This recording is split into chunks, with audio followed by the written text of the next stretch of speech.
آگے نکل جائے. اب یہ جو واشنگٹن پوسٹ کی خبر پر آپ کا کامنٹ چاہوں گا کہ یہ کہا ہے واشنگٹن پوسٹ، یہ کہہ رہا ہے امریکہ نے پاکستان کو کہ طالبان پر حملہ نہیں کیا جائے گا، لیکن اگر کوئی القاعدہ کا لیڈر نظر آیا، کوئی ہائی ویلیو ٹارگٹ، تو اس کو معاف نہیں کیا جائے گا. دیکھیے میرا خیال ہے اس حکومت کو اس امر کا کریڈٹ ضرور دینا چاہیے کہ یہ جب سے آئے ہیں تو انہوں نے ڈرون حملوں کے حوالے سے بڑی بآواز بلند باتیں کی ہیں. سرتاج عزیز صاحب نے بڑے واضح طور پہ اسلام آباد میں دسمبر میں ایک کانفرنس میں کہا کہ نہ تو ڈرون حملوں سے کوئی فائدہ ہوا ہے، نہ ہی افغانستان کے اندر جو جنگ ہے وہاں سے فائدہ ہوا ہے، لہٰذا امریکہ کو یہ حملے بند کر دینے چاہیے تاکہ مخالفین کو جواز نہ ملے اپنی کارروائیاں جاری رکھنے کا. اب جہاں تک پاکستان کی یہ کوئی یقین دہانی کرانے کی بات ہے، میرا خیال ہے ہو سکتا ہے کہ انہوں نے بالواسطہ طور پہ کہہ دیا کہ آپ مذاکرات کریں، لیکن ہمارے حکام کو، ہمارے رہنماؤں کو یہ بات ضرور یاد رکھنی چاہیے، جو یہ لوگ کہتے ہیں کہ اسامہ بن لادن جیسے لوگوں کے ذہنوں میں زندہ رہیں گے، کہ امریکہ کو اگر ایک بھی القاعدہ کا آپریٹو یہاں پہ موجود رہنے کا شک ہوا تو وہ ضرور حملہ ہوگا. اگرچہ ان کو اسلام آباد میں بھی پتہ چل گیا کہ یہاں کوئی موجود ہے، وہ یہاں بھی حملہ کرنے سے گریز نہیں کریں گے. لیکن امتیاز، اگر القاعدہ پر حملہ ہوتا ہے یا کسی اور غیر ملکی پر حملہ ہوتا ہے تو اس حملے پر تو طالبان کو ناراض نہیں ہونا چاہیے، یا جو پاکستان کے اندر جو سیاسی قوتیں ہیں طالبان کو جو سپورٹ کر رہی ہیں ان کو بھی ناراض نہیں ہونا چاہیے، کیونکہ طالبان کو تو ہٹ نہیں کیا انہوں نے. بالکل آپ صحیح کہہ رہے ہیں. جو بھی شخص پاکستان کا خیرخواہ ہوگا انہیں القاعدہ کے خلاف یا القاعدہ کے کسی لیڈر کے مارے جانے کے خلاف پاکستان سے احتجاج نہیں کرنا چاہیے، نہ ہی امریکہ کی مذمت کرنی چاہیے، کیونکہ وہ تو ہمارا ایک اجتماعی مفاد ہے. یہ لوگ غیر قانونی طور پہ پاکستان آئے، یہاں پہ آ کے پناہ لی، انہی کی وجہ سے پاکستان کے اندر اب جنگ داخل ہوئی ہے، لہٰذا میں سمجھتا ہوں کہ وہ پاکستان کے بھلے میں ہی ہوگا، پاکستان کو نقصان نہیں ہے. اچھا، یہ بیان کیجئے کہ مولانا فضل الرحمان بالکل اس سارے پروسیس سے علیحدہ ہو گئے. اس وقت ہمیں جو اپنے مذہبی سیاسی جماعتوں میں جو تفریق نظر آتی ہے، جماعت اسلامی نے بھی اپنے تحفظات کا اظہار کر دیا ہے. ساری جو مذاکراتی پروسیس ہے یہ امپیکٹ ڈالے گا، یہ اثر انداز ہوگا. طالبان نے وہ کام کیا ہے جو میرا خیال ہے حکومت نے کیا. حکومت نے جو اپنی کمیٹی نامزد کی تھی وہ ایک غیر سیاسی کمیٹی ہے، پارلیمان کا ایک بھی رکن اس میں نہیں ہے.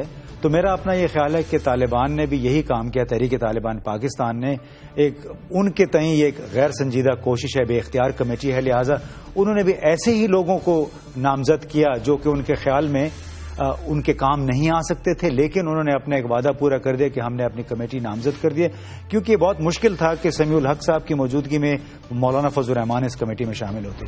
یہ تقریباً ناممکن تھا کہ عمران خان طالبان کی نمائندگی کرتے. طالبان کی نمائندگی آپ کس بنیاد پہ کریں گے؟ ان کے ایک نمائندے کا کہنا تھا، حال ہی ہمارے ایک دوست کو اس نے کہا کہ جس قدر جلدی وزیر اعظم کو مذاکرات شروع ہونے کی ہے، ہمیں اسی قدر جلدی پاکستان میں شریعت کے نفاذ کی ہے. تو کیا یہ کمیٹی جو حکومت کی ہے اس بات کو مانے گی، یہ بات کنوے کرے گی حکومت کو کہ طالبان کا تو سب سے بڑا مطالبہ یہ ہے کہ ہم پاکستان میں شریعت نافذ کرنا چاہتے ہیں، کیا آپ ریاست پاکستان ان کے حوالے کریں گے؟ تو ایک بہت بڑا سوالیہ نشان ہے جس پہ ابھی میرا خیال ہے کافی بات چیت ہوگی، اور میرا اپنا یہ خیال ہے کہ طالبان نے اس کو بہت زیادہ سنجیدگی سے نہیں لیا ہے. بہت بہت شکریہ امتیاز گل، جو یہ کہہ رہے تھے کہ شاید طالبان نے اس سارے پروسیس کو کچھ زیادہ سنجیدگی سے نہیں لیا، اور جو مولانا سمیع الحق بات کر رہے تھے وہ ایک ایسا لگ رہا تھا جیسے پاکستان فوج کے ساتھ نواز شریف صاحب کو لڑانے کی کوشش کی جا رہی ہو، یہ تاثر دینے کی کوشش کی جا رہی ہو کہ پاکستان کے جو ادارے ہیں، جو عسکری ادارے ہیں، وہ سیاسی اداروں کے ساتھ اس سارے معاملے پر ایک پیج پر نہیں ہے. لیکن اچھی خبر یہ ہے کہ ڈرون حملے طالبان پر نہیں ہوں گے جب تک مذاکرات جاری ہیں. یہ حکومت کی کامیاب ڈپلومیسی بھی ہے. کچھ لوگ یہ کہہ رہے ہیں کہ تحریک انصاف نے جو 2 مہینے سے دھرنے دیے ہوئے ہیں، جو نیٹو سپلائز کو روکا ہے، جو پریشر بلڈ اپ کیا ہے، اس نے بھی حکومت پاکستان کے اکابرین کی مدد کی ہے واشنگٹن میں، اور جس کی وجہ سے امریکہ نے اس بات کا اندیہ دیا ہے کہ شاید جب تک طالبان سے مذاکرات ہو رہے ہوں گے وہ کسی طالبان کے کسی لیڈر کو ہٹ نہیں کریں گے. ناظرین، یہ تھا آج کا پروگرام. کل پھر آپ سے ملاقات ہوگی ٹاپ سٹوری میں. تب تک اجازت دیجیے. اللہ نگہبان.